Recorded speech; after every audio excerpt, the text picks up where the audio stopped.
Welcome to Shooting Straight with Brad and David. I'm Brad Carlon, your Navajo County Attorney. And I'm David Klaus, your Navajo County Sheriff. And Sheriff, one of the things that we've talked about is the difficulty that not only the Navajo County Sheriff's Office, but law enforcement in general has been having these last few years in getting and retaining sworn law enforcement officers. How are you kind of trying to combat that problem? Yeah, thank you for the question, and yeah, it's definitely something that weighs on my mind all the time. And in addition to that is I get a lot of requests throughout the county. As I travel throughout the county, people always looking and wanting to help. And I says, well, here's an application, become a deputy sheriff. A lot of people have different professional careers that they've started, or they don't feel like they have the time to go back to the academy. So you have a desire of people that want to volunteer. But you also got SAVs that can volunteer. Yeah, but we're not getting enough applicants either, right, that are coming into the profession. So you're seeing the heavy side on the volunteers, but we're not seeing it so much on the sworn or on the applicant side. So with that, we've pushed around the idea of starting a new volunteer posse program where we can find more resources to help alleviate some of the responsibilities that the deputies are doing, where they can focus more on the areas where you need a sworn peace officer and free up their time with volunteers. So how is a posse member under this new group different than your SAV volunteers? The responsibilities and their level of training will be slightly higher, and their background. They're going to be what we would call somewhere between a sworn deputy and a volunteer, probably halfway in the middle. They're going to have a couple hundred more hours of training, of course, firearms training, and then also the background and level of responsibility that will put on their shoulders of handling more calls for service. And then who's your guest today to help talk about this? So we brought with us this month, we have John Turley. He's one of our employees at the Navajo County Sheriff's Office. We'll have John kind of tell us a little bit of his background. Of course, we have Brian Swanee. He's been a guest and a co-host many time on the show. But John, welcome and thank you for being here. And tell us a little bit about who you are and where you come from and what you've been working on. You just might fire me after I do. Born and raised in Phoenix, Arizona.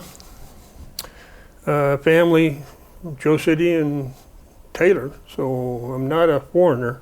However, I served my time as a law enforcement officer in California with the San Bernardino County Sheriff's Office 5 years, and then I spent the rest of the time up in the state of Washington, eastern Washington, where I served with two different sheriff's offices. I don't know, I didn't start out that way. I started out as a rancher. First job was managing a 7,500 acre ranch in Utah. But as time went on, got tired of everybody telling me you need to be a cop. So here I am. And you got quite an impressive background. Weren't you an undersheriff for one of the departments you worked for, and FBI Academy and other specialized trainings? I was. They kept pushing me into the admin side of things. I don't want to brag and don't mean to at all, but I've always had a good sense of common sense, and always cared about the ones that were around me. And they just chose me to do things. So I've been a patrol sergeant, dare officer, been a chief deputy, over patrol and investigations. So with your background, it makes sense why Sheriff Klaus has chosen you to develop this posse concept for him. Well, I told this guy who came and wangled me into doing it for the sheriff. I think it was plausible deniability, really. But yes, and Chief Swanee gave me a charge. I had a directive to follow. So this program is developed off of the Pinell County has a patrol posse program, and Yavapai County they call theirs the VIP, the Volunteers in Protection. So I blended those. Most of it comes from Pinal County. The training that the chief and I have gone over is Arizona Post training, but it's modified, but it's not marginalized at all. Modified, what I mean by that is we had to fine tune it, bring it down. It's not a full academy. Bring it down in what sense? So we really want to put emphasis on search and seizure, and our guys are not going to be sworn, but they're going to be packing guns. That's a liability issue. And I dealt with that as an undersheriff and as a police chief. And so that concerns me. We've had many talks about that, especially the liability side of it. The sheriff has authority through the Arizona State Constitution. He could deputize the whole community if he needed to. And so... You haven't deputized me yet? And so our guys will hopefully will get enough volunteers.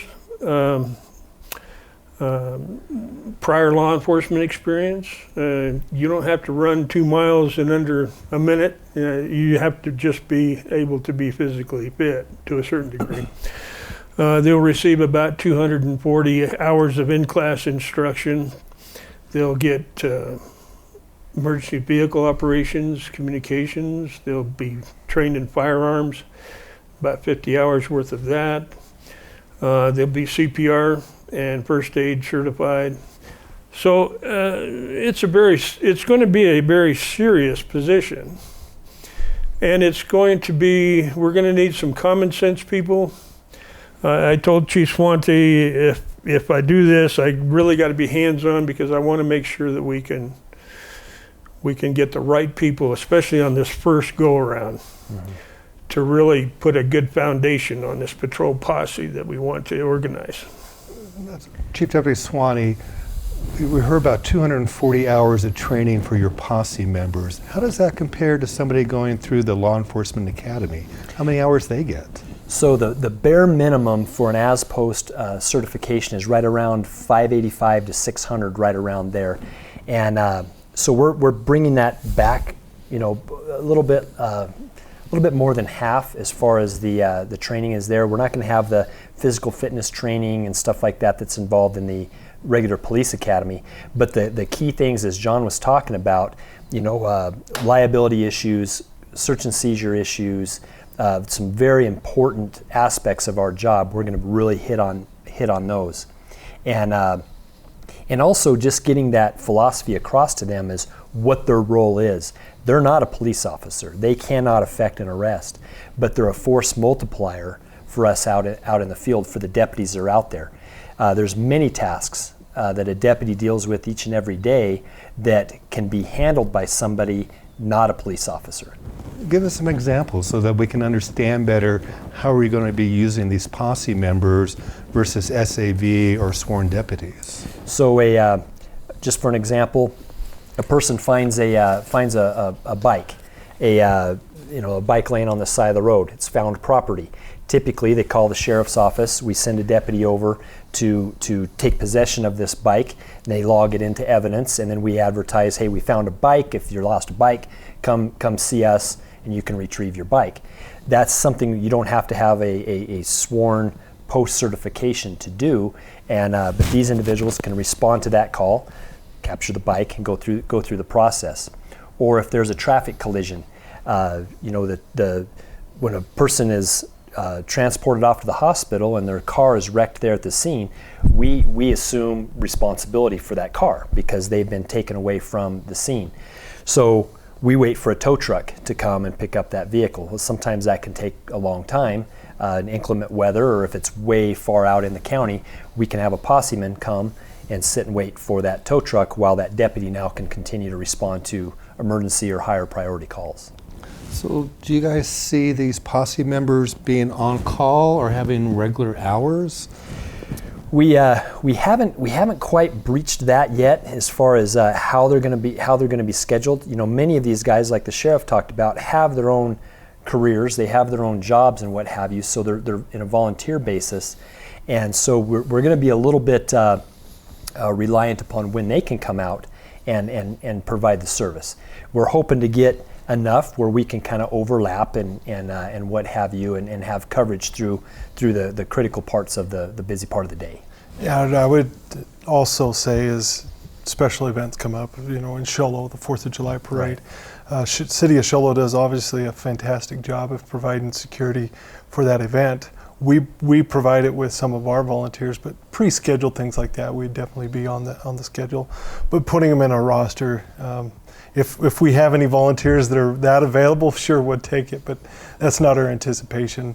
But as these volunteers start getting more involved with the different squads and the sergeants and the command staff in each of our patrol districts, they're going to get to know their schedule and start implementing them more on holiday weekends. We just finished up New Year's Eve.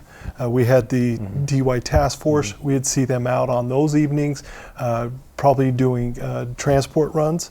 If a officer or deputy effects an arrest and they need to be transported to Holbrook, they can make that transport. Although they're not the arresting officer, they can still transport prisoners. And you'd mentioned about the SAVs. I'll make it real clear that this is not a replacement of our current SAVs. That organization has been just relentless volunteers in our county for over 30 years, and they're truly ambassadors for the sheriff's office and for law enforcement. There's many volunteers in there have no desire to take calls for service, carry a gun, wear body armor, those types of things. So we want to keep the SAVs doing what they're doing, fantastic work. But we want to bring something in just, in the middle between what the service they provide and what the deputy sheriffs do.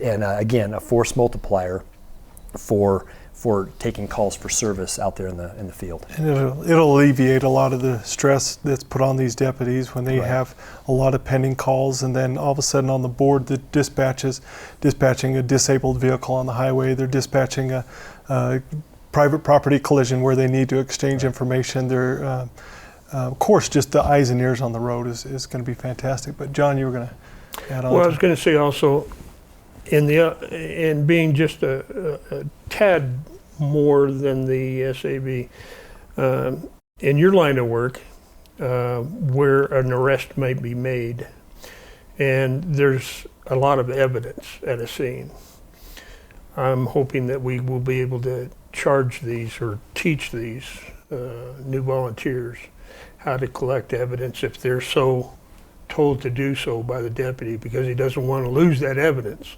He doesn't want that evidence to run away, so that they can control that. Well, in that fact, when that happens, then they need to be able to think through the situation. They'll know they'll be taught what the deputy needs to do. They will be taught that so they can think and be on the same level as the deputy at that particular time. So if the deputy's by himself, they can help the deputy rather than be a hinder to the deputy. Right. So what are going to be the requirements to be eligible to join the posse? Pretty basic. It's right there. 21, high school diploma or the equivalent. No felony convictions, whether in the state of Arizona or any other state. Be somewhat physically fit. Be able to read and write, and also be able to be a citizen of the United States. And a driver's license. And a driver's license. And a valid driver's license, state of Arizona. So they meet these requirements and they come to you. What are you asking out of them besides completing the 240-hour course? When that happens in the beginning, if we go through a step-by-step, Chief Swante has allowed me to ask Doyce D.B. Stewart from Holbrook, also Mark Jackson from Holbrook, and a former chief. Correct, and Doyce was a long-time reserve. Was he a reserve? So he was a volunteer police aide for the city of Show Low, and then he's also City been Holbrook. the city of Holbrook, and then a long time SAV, still currently an SAV with Sheriff's Office, been there for years. So these folks, along with Lieutenant Warren from the jail and myself, will review the applicants the applications as they come in, and we're going to vet them. This is not going to be a fly-by-night situation. So once they get certified, which I'm not sure if that's the right word, but meet all your requirements to be able to be a Posse member, is there a minimum time commitment after that 240 hours of training? We anticipate at least 16 hours per month. I'm hoping that, I think we talked about at least having 10 at our first academy. And then after that, there may be some from Hebrew Overguard, some from Lakeside, Pine Top. Wherever they are, that's probably the area they will probably serve in. Mm-hmm. If somebody is interested, how do they contact you to get an application? Well, glad you asked that question. This should also appear in the video. Contact me at the office. I have an email address here. I have a phone number. You can contact Sheriff's Office. We will send you a brochure. And in the brochure, it will spell out exactly what's expected of them. And then if they, on the last page of that, they have to answer these 4 questions, or these questions, and then send it back. And so the process is going to be a little slow in the beginning, but like I said, we want to vet these folks, and we want to be able to have a good foundation in the beginning. When they do that, then we'll send them the sheriff's application. They'll circle down here where it indicates that they want to be a patrol posse member. And then from that point, then that's when Mr. Jackson, Mr. Stewart, Lieutenant Warren, and myself will sit down, we'll go through it. And then after that, then we'll start the background and get it going. And unfortunately, we've run out of time. I hope to have you back and one of your early Posse members as soon as we get that in place to talk about what you guys are actually doing. And I want to thank all of you for joining this month on Shooting Straight with Brad and David. And please stay tuned for this month's Most Wanted. Jennifer Lindke has a valid and confirmed felony warrant for failure to appear on the original charge of aggravated DUI with a minor present, 2 counts. Jennifer's last known address was Shiloh, Arizona.